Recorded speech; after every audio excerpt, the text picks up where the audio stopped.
80대 20 법칙이라고 아마 다 들어보신 적이 있으리라 생각하는데요.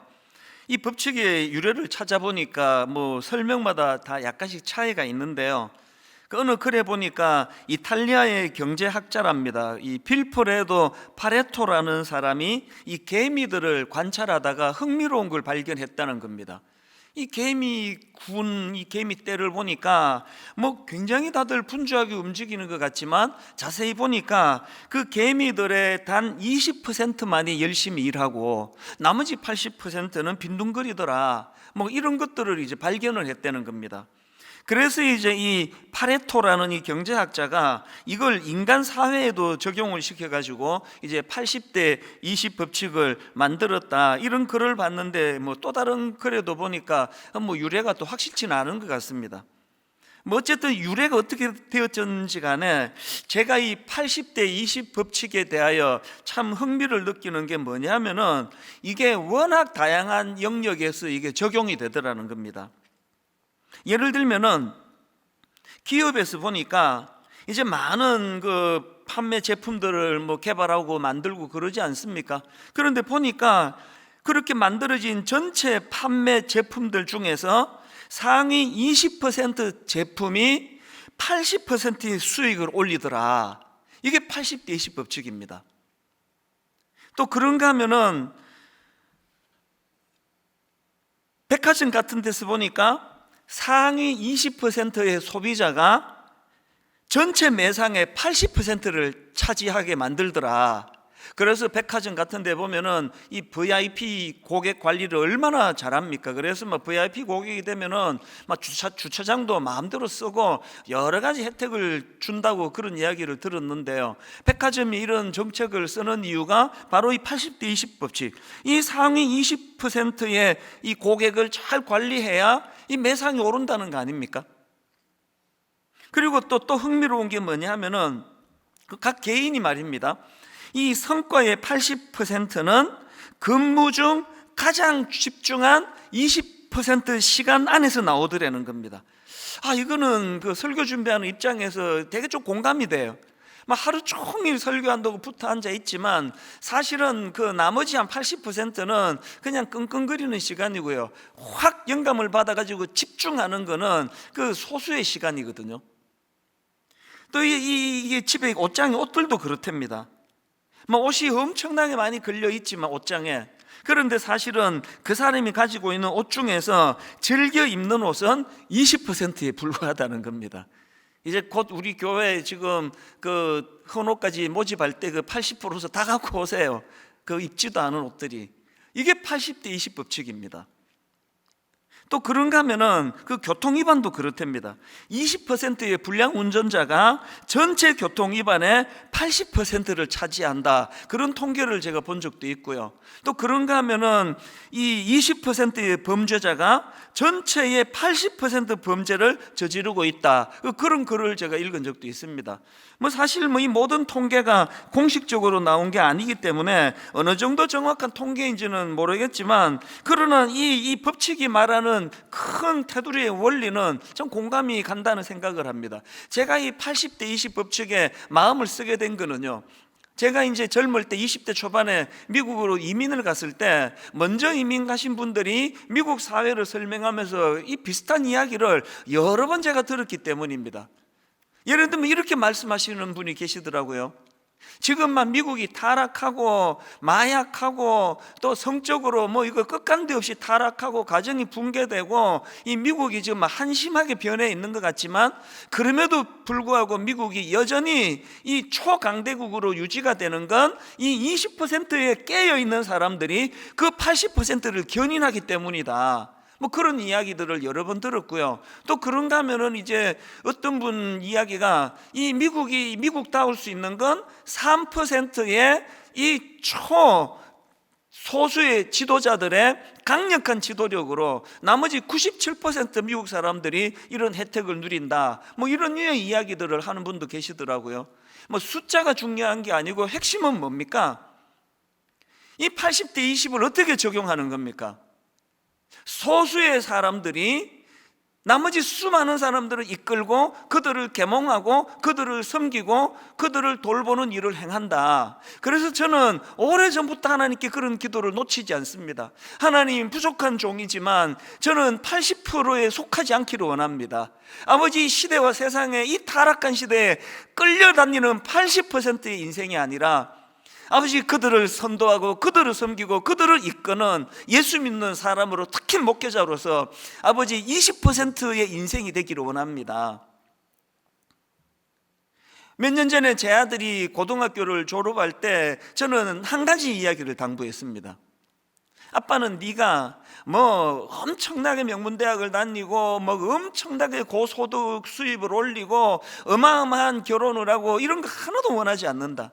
그냥 아빠는 네가 이 80대 20 이야기를 들려주면서 네가 아무런 생각도 없이 사는 이 타락한 세상에 끌려다니는 80%의 인생이 아니라 이런 악한 시대를 선도하고 이끌고 그런 세상을 참 주도하는 그런 20%의 인생이 되기 원한다. 이거 하나만 기억해 주면 좋겠다.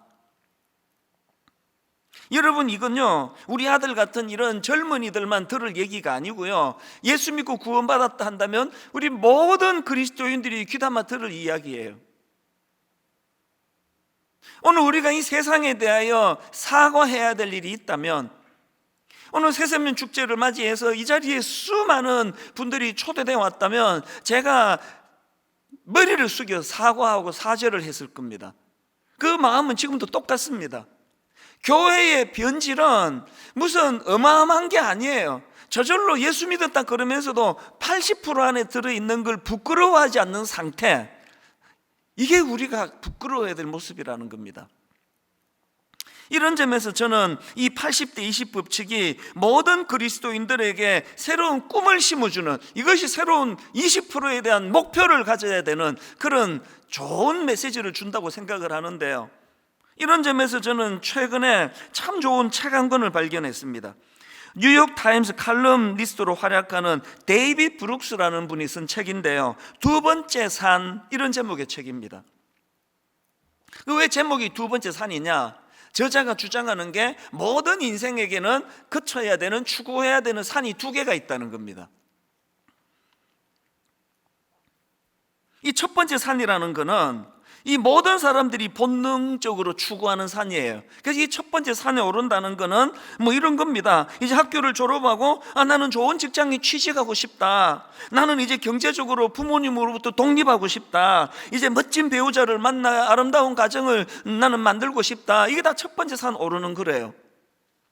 이런 식으로 첫 번째 산은 자신의 정체성을 확립할 뿐만 아니라 세상에 이 자신의 족적을 남기려고 하는 이런 본능을 추구하는 산이다, 그렇게 첫 번째 산을 설명하고요, 여기에 반해서 두 번째 산은 이 첫 번째 산에서 추구하던 그런 본능적인 욕구보다 훨씬 심오한 목적을 가지고 오르는 산이, 그게 두 번째 산이라는 겁니다. 그동안 자기가 추구하던 이 물질적인 성공보다, 그런 것보다는 이 내면의 성장이 더 중요하고, 그리고 자기가 추구하던 물질적인 성공, 물질적인 욕구, 이런 것들만으로는 결코 내 내면의 깊은 곳에 있는 이것을 만족시킬 수 없다, 이걸 자각하는 사람이 오르는 산이 두 번째 산이라는 겁니다. 안내 글에도 보니까 이런 내용이 있더라고요. 저자는 이제 우리가 개인의 행복, 독립성, 자율성이라는 허울 좋은 가치를 넘어 도덕적인 기쁨, 상호 의존성, 관계성을 회복할 때라고 주장한다. 지난 60년간 앞의 가치들을 지나치게 강조해온 결과 공동체는 해체되고 개인들 사이의 결속은 끊어지며 외로움은 확산되었다는 것이다. 그래서 이 책의 부제가요, 삶은 혼자가 아닌 함께의 이야기다. 이 짧은 한마디지만 참 많이 와닿더라고요.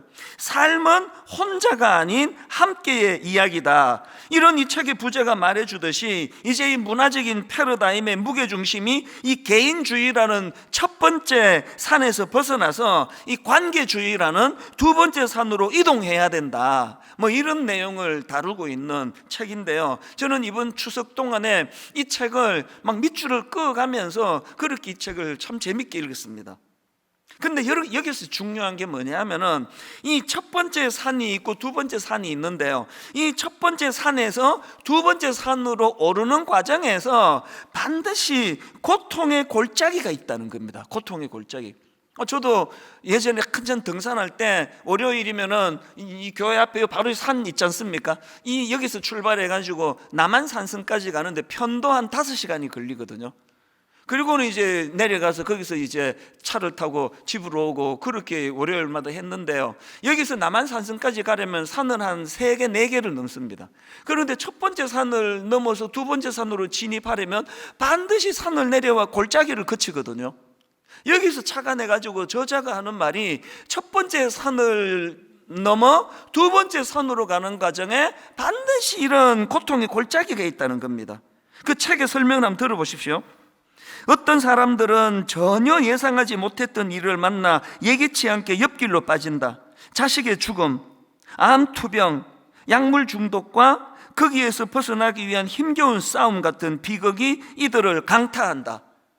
이 고난의 골짜기가 뭔지 아시겠죠? 그러면서 이제 유명한 소설가 톨스토이를 예로 드는데요, 여러분 다 아시지만 전쟁과 평화, 안나 카레니나 뭐 이런 주옥 같은 소설로 뭐 세계적인 명성을 얻은 인물이 톨스토이인데요, 그런데 톨스토이가 이런 화려한 성공의 길을 걷고 있을 때 거기에 그만 고통의 골짜기가 기다리고 있다는 겁니다. 무슨 얘기인가 하니까 친형입니다.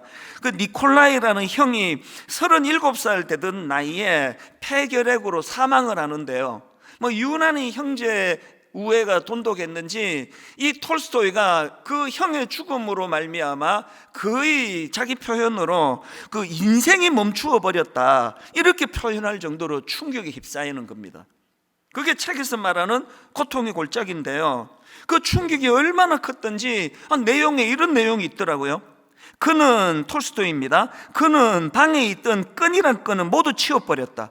혹시라도 자기가 목을 메고 자살을 시도할지 몰라서였다. 사냥총도 자살 도구가 되지 않도록 멀리 치웠다. 어느 정도의 절망인지 아시겠죠? 여러분, 지금 막 사람들은 톨스토이를 열광하고 대단한 사람이라고 떠받들고 하는데 본인은 그 모든 것들이 아무 의미가 없이 허무한 거예요. 뭐 아무리 명성을 얻으면 무슨 소용이 있습니까? 그 모든 것이 허무한데, 이게 고통의 골짜기입니다. 누구나 예외 없이 이런 고통의 골짜기를 반드시 만난다는 인생길 가운데, 뭐 소수의 어떤 특정한 사람들만 빼고는 거의 대부분이 이런 일들을 맞닥뜨리게 되는데, 바로 이런 고통의 골짜기를 만날 때 어떤 사람들은 그 골짜기를 헤어나지를 못하는 거예요. 평생을 그렇게 비참하게 허덕이다 끝내는가 하면, 그런가 하면 또 어떤 사람들은 톨스토이처럼 기어이 그 고통의 골짜기를 극복해내고 그것을 이겨냄으로 말미암아 가치 있는 두 번째 산을 향해, 의미 부여가 있는 두 번째 산을 향해 나아가고 있다는 것입니다.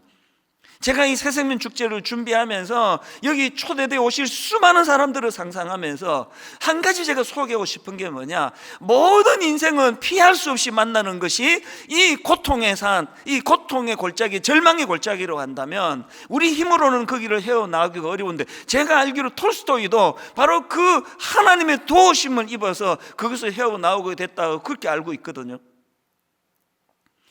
여러분, 제가 믿고 있는 우리 하나님의 존재의 의미는 지난 60년의 세월을 제가 걸어오면서 뭐 톨스토이 같은 그런 치명적인 그런 고통의 골짜기는 아니었다 할지라도 크고 많은 골짜기를 지나갈 때마다 항상 그분은 저에게 목자가 되어 주셨다는 사실입니다. 그래서 저는 시편 23편 말씀을 너무너무 사랑하는데요, 이 말씀을 준비하는 과정에서 특히 4절 말씀입니다. 내가 사망의 음침한 골짜기로 다닐지라도, 내가 사망의 음침한 골짜기로 다닐지라도 해를 두려워하지 않을 것은 주께서 나와 함께 하심이라. 내가 사망의 음침한 골짜기로 다닐지라도 해를 두려워하지 않을 것은 주께서 나와 함께 하심이라. 저희 어머니가 이 말씀들을 읽고 묵상을 하시면 늘 눈가가 촉촉히 적셔지는 거거든요. 왜? 그게 제 어머니의 삶이셨거든요. 내가 사망의 음침한 골짜기로 다닐지라도 해를 두려워하지 않을 것은 주께서 나와 함께 하심이라. 주의 지팡이와 막대기가 나를 안위하시나이다. 길 잃고 헤매는 그 불쌍하고 가련한 그 어린 양 같은 우리 인생을 목자의 지팡이를 가지고 톡톡 그렇게 인도하시면서 골짜기를 벗어나게 하실 뿐만 아니라 그런 골짜기를 벗어날 때마다 이런 너무너무 아름다운 가치지향적인 이런 두 번째 산을 만나게 해주시는 하나님, 하나님의 존재가 저에게는 이런 의미가 있기 때문에 많은 분들에게 이 하나님을 제가 소개하고 싶은 거 아닙니까? 그래서 오늘 저는 이 고통의 골짜기를 지날 때 도우시는 하나님, 이런 그 소제목을 가지고 참 초대되어 오신 수많은 정말 하나님이 애타게 찾고 계시는 그 많은 분들을 향해서 두 가지 하나님을 소개하고 싶은데요, 여러분이 고통의 골짜기를 지날 때 하나님은 어떻게 우리를 도우시고 인도하시는가? 첫 번째가 이겁니다. 다시 시작할 기회를 주십니다. 제가 오늘 설교 본문으로 요한복음 21장을 선택한 것은 여기에 너무나 좋은 이 샘플이 지금 여기에 담겨져 있기 때문입니다. 여러분, 베드로 다 아시지 않습니까? 사실 지금 이 요한복음 21장에서 베드로가 정말 그 절망의 골짜기를 헤매고 있거든요. 오죽하면은 나 이제 옛날로 돌아갈란다, 그 어부 고기 잡아 밥 먹고 살던 그때로 난 돌아갈 거라고. 이 배경이 어떻게 됐냐 하면은 여러분 다 아시지만 베드로는 예수님의 제자, 그것도 너무 사랑을 많이 받던 제자인데요, 제자로서 절대 해서는 안 되는 배신을, 그것도 예수님이 지금 십자가를 지시는 과정에서 가장 베드로의 위로가 필요한 그 상황에서 자기도 잡혀갈까 봐 그렇게 예수님을 3번씩이나 부인하는 짓을 저질렀거든요. 그리고는 그것이 베드로에게 슬럼프를 가져다 줘서 너무나 낙심되고 절망된 골짜기를 지금 거닐고 있는데, 이 본문 요한복음 21장에서 예수님은 베드로를 찾아가세요.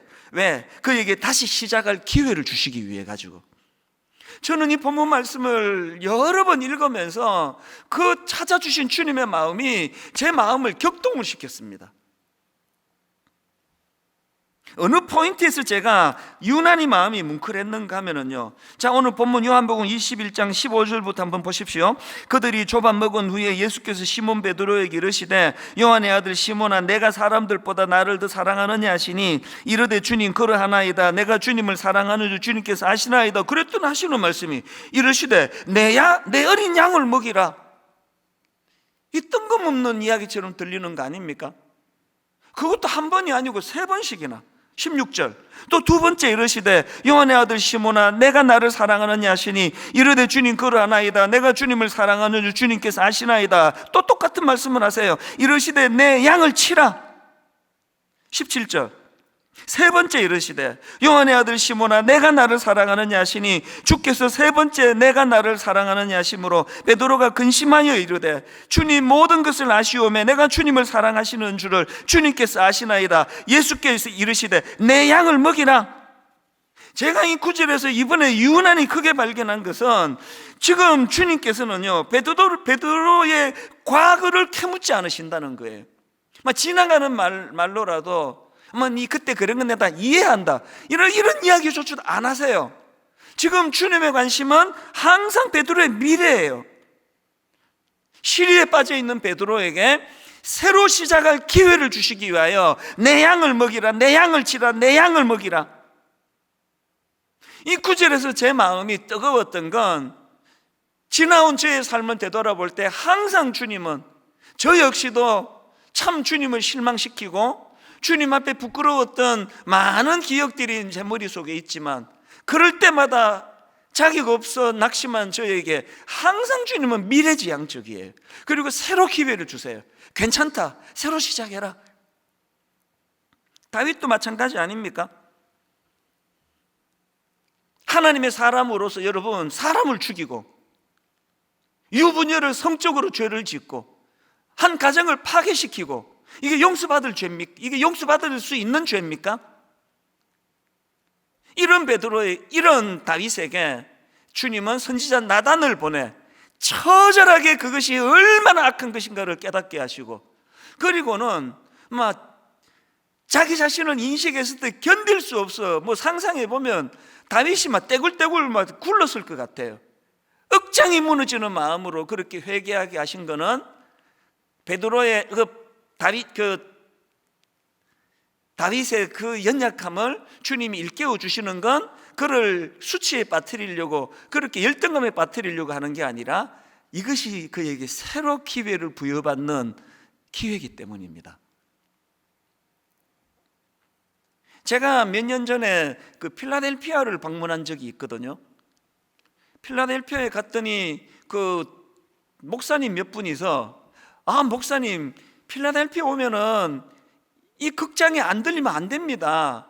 그러면서 이제 저를 데리고 선곡만 하는 어느 너무너무 독실한 크리스찬 부부가 엄청난 돈을 기부해가지고 만든 극장이라고 제가 들었거든요.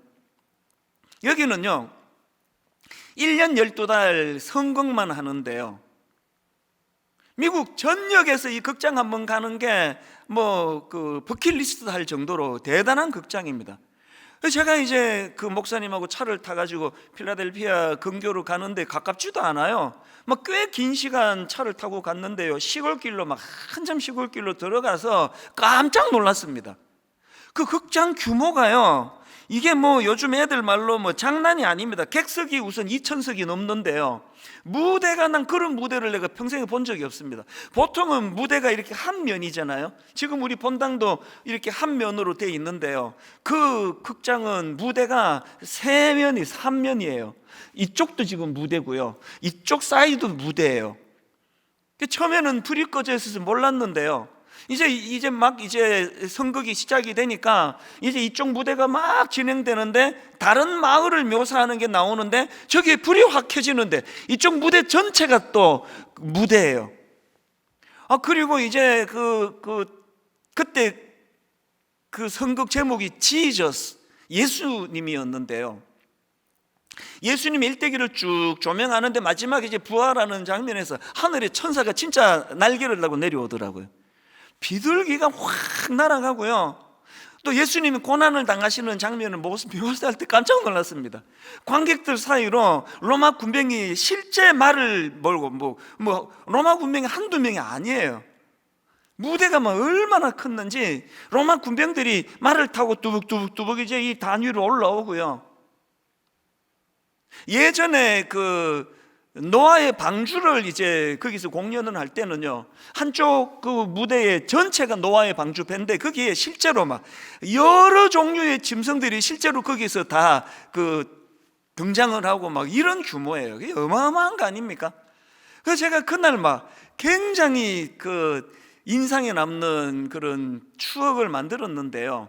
그런데 여러분, 그렇게 하고 이제 시간이 좀 지나고 나서 이 지저스라고 하는 그 어마어마한 규모의 선극을 또 올리면 화려한 무대가 아니에요. 참 신기하게도요, 그건 그때 놀랄 뿐이었고 대단하다 이 한마디 뿐이었고 지금은 제 머리에 그게 뭐 그렇게 남아있지 않습니다.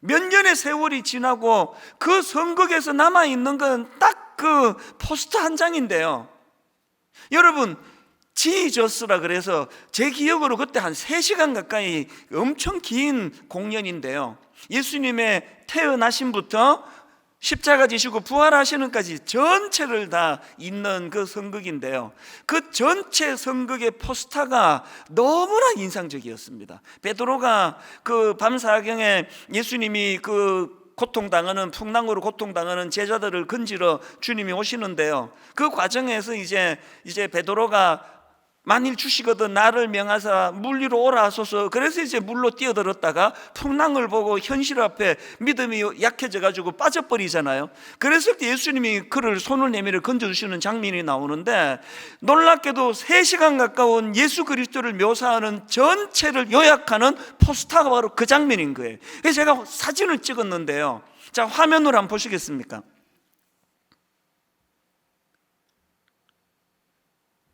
저 손을 보니까요, 지금 물에 빠져있는 베드로를 예수님께서 움켜쥐고 계세요. 저 장면이 뭘 의미하겠습니까? 큰 화면으로 다시 한번 보여주시겠습니까? 뭘 의미합니까? 베드로가 힘이 빠져서 손 놓아도 괜찮아요. 왜? 주께서 잡고 계시니까, 꽉 붙잡고 계시니까.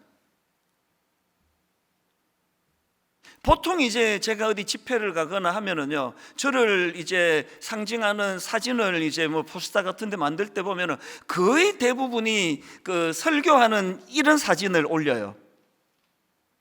제가 축구를 좀 하거든요. 공도 좀 넣고요. 옛날 말이지만. 근데 축구를 그렇게 좋아하는데요, 어떤 교회에서도 공 넣는 이찬수 사진을 붙이는 걸 본 적이 없습니다. 그건 제 특징이 아니에요. 저를 한마디로 요약하라 그런다면 설교하는 목사거든요.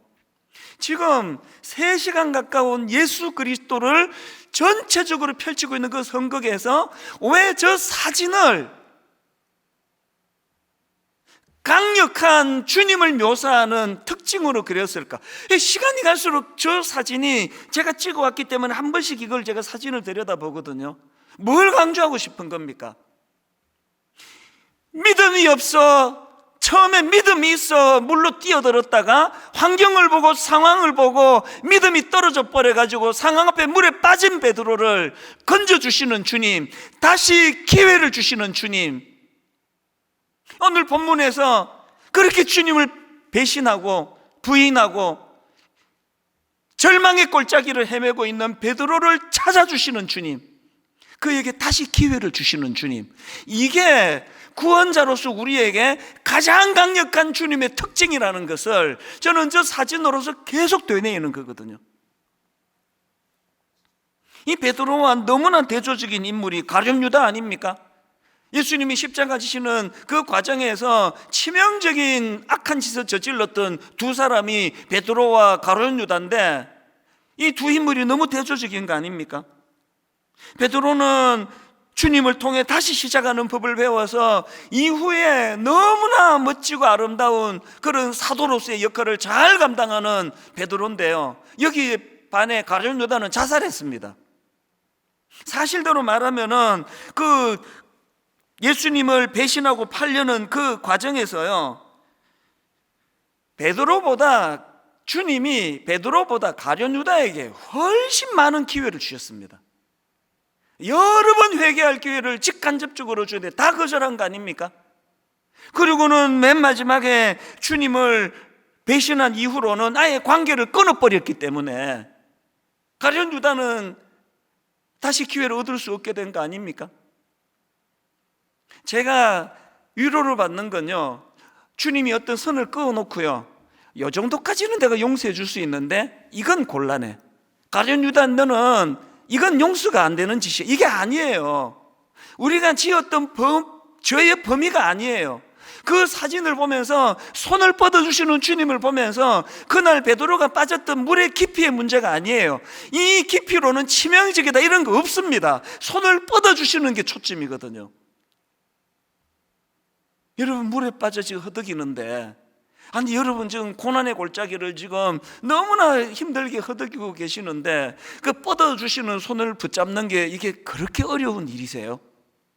여러분, 이게 그렇게 힘든 일 아니잖아요. 저희 가정이, 또 제가 그걸 경험했다고 지금 말씀을 드리는 거 아닙니까? 다시 기회를 주시는 주님. 그런가 하면은 두 번째로, 우리가 이 인생의 길 가운데 고통의 골짜기를 지날 때 하나님은 어떤 일을 행하시는가? 새로운 의미 부여의 삶을 도우신다는 겁니다. 우리가 고통의 골짜기에 빠질 때마다 이걸 기억하셔야 됩니다. 내가 어떤 새로운 고난이 찾아왔다, 코로나19가 나를 엄습했다. 지금 하나님은 내 인생에 새로운 의미를 부여하고 계시는 겁니다. 저는 오늘 본문에서 그 아주 흥미로운 거 이번에 새롭게 하나 발견을 했는데요, 그게 뭐냐? 자, 15절을 다시 한번 보십시오. 본문 15절. 그들이 조반 먹은 후에 예수께서 시몬 베드로에게 이르시되 요한의 아들 시몬아, 내가 이 사람들보다 나를 더 사랑하느냐 하시니, 제가 주목하는 건 호칭이에요. 뭐라고 부르십니까? 요한의 아들 시몬아예요. 사실 여러분, 이 시몬이라는 이름은요, 베드로가 예수님 만나기 전에 불리우던 이름이에요. 그런데 주님 만나고 이름을 바꾸어 주셨습니다. 자, 요한복음 1장 42절에 베드로가 예수님 처음 만날 때의 장면입니다. 데리고 예수께로 오니 예수께서 보시고 이르시되 내가 요한의 아들 시몬이니 장차 게바라 하리라 하시니라. 게바는 번역하면 베드로라. 아니, 지금 예수님께서 왜 시몬이라고 부르시느냐고요. 그거 옛날 이름인데.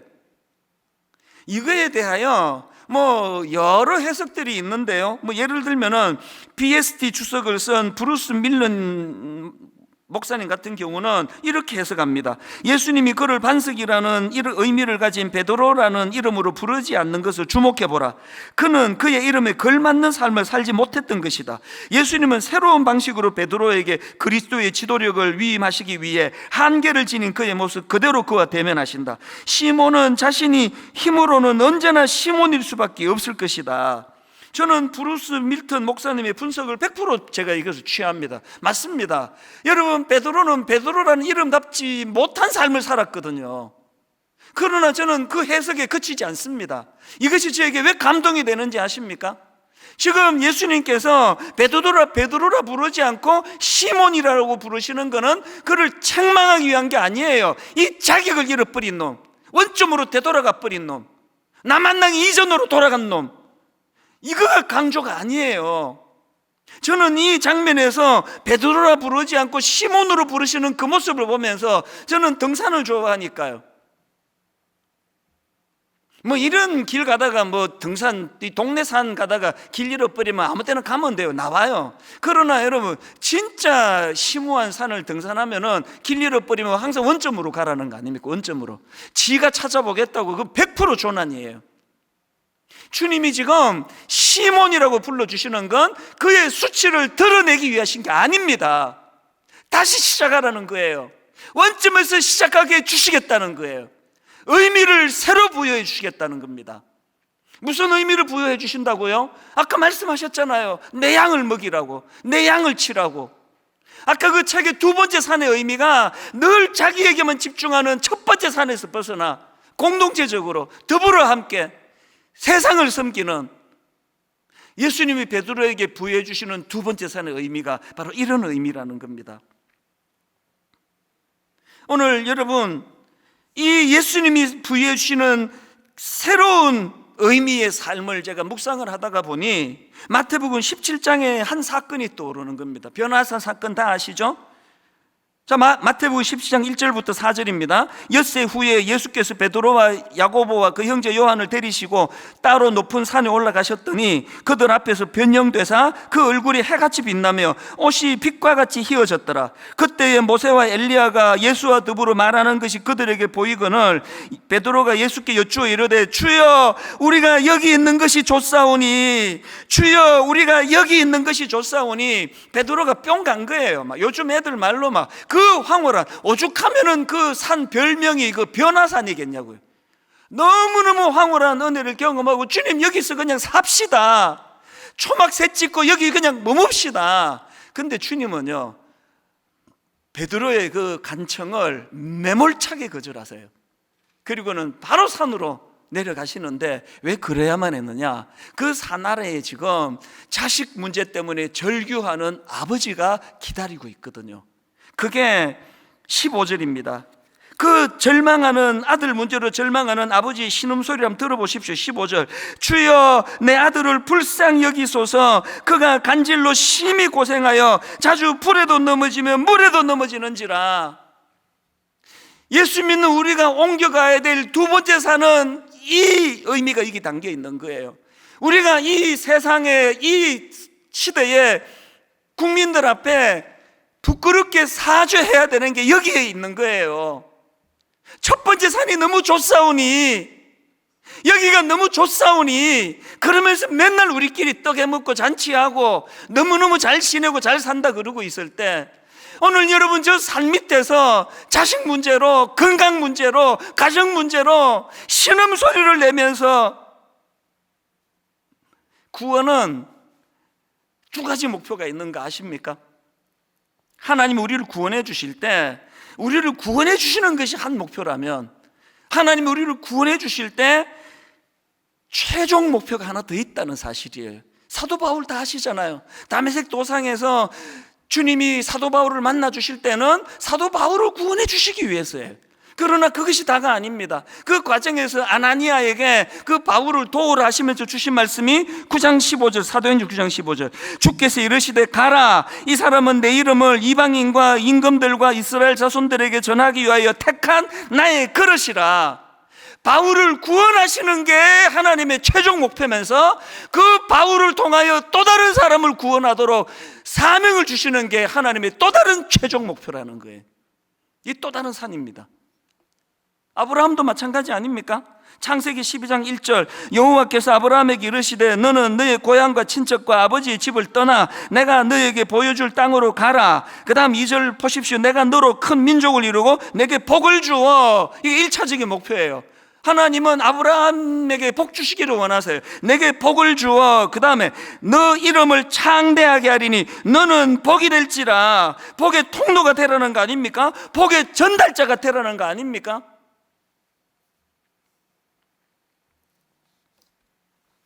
저를 수년 동안 고뇌하게 만든 게 가평우리마을이에요. 전 지금도 고뇌하고 있습니다.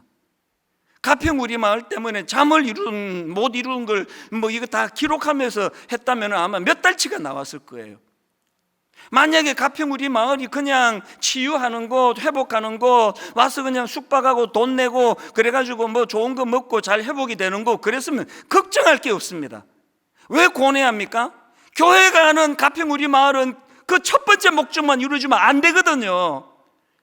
첫 번째 목적이 내가 회복이 되고 내가 치유를 일어나고 지쳤던 내가 다시 한번 회복을 찾는 것이 목적이라면 그거로 끝나는 것이 아니라 두 번째 목적이 누군가를 나도 회복의 자리로 이끌어야 될 사명이 연결되기 때문에 이 두 가지 목표가 동시에 이루어지게 하려니 머리가 터질 것 같은 거예요. 제발 좀 좋은 아이디어를 좀 구합니다. 좀 주세요. 좀 결론을 맺습니다. 오늘 여러분 이 말씀을 들으시는 분 중에 지금 톨스토이처럼 인생의 깊은 골짜기를 지금 빠져 거니는 분 계십니까? 어떤 명성도, 내가 누리는 어떤 혜택도, 어떤 고급차도, 너무너무 아름다운 고급 침대도 내게 다 허무밖에는 없는 이런 고통의 골짜기를 여러분 지금 지나고 계세요? 지금이 하나님이 여러분을 위하여 일하시는 때예요. 그리고 지금 하나님이 여러분에게 두 번째 산을 보여주고 계시는 때입니다. 오늘 이 자리에 초청돼 이 예배당 안으로 참 모시고 오지는 못했지만 이 영상을 통해서 그분들에게 저는 눈물로 호소하기를 원합니다. 지금이야말로 하나님의 내미시는 손을 붙잡으셔야 할 때입니다. 거절하지 마시기를 바랍니다. 오늘 설교 말씀을 다 정리하고 이 찬양의 이 한마디가 모든 걸 다 그렇게 함축하는 느낌을 받았는데요. 나의 안에 거하라. 이 한마디가 오늘 설교 모든 걸 다 함축하는 거예요. 나의 안에 거하라. 나의 안에 거하라. 오늘 우리가 이 찬양을 불러드리기를 원하는데요. 진지하게 이 찬양을 요즘에 그 유튜브 같은 데는 이제 자꾸 이거 저작권 때문에 광고를 집어넣어 가지고 유튜브 같은 데는 이 찬양을 넣지를 못합니다. 설교 중간에 광고를 넣으니까. 그래서 여러분 분당 우리 교회 홈페이지로 들어오셔서 이 찬양도 같이 누리시면 좋겠는데요. 나의 안에 거하라. 나의 안에 거하라.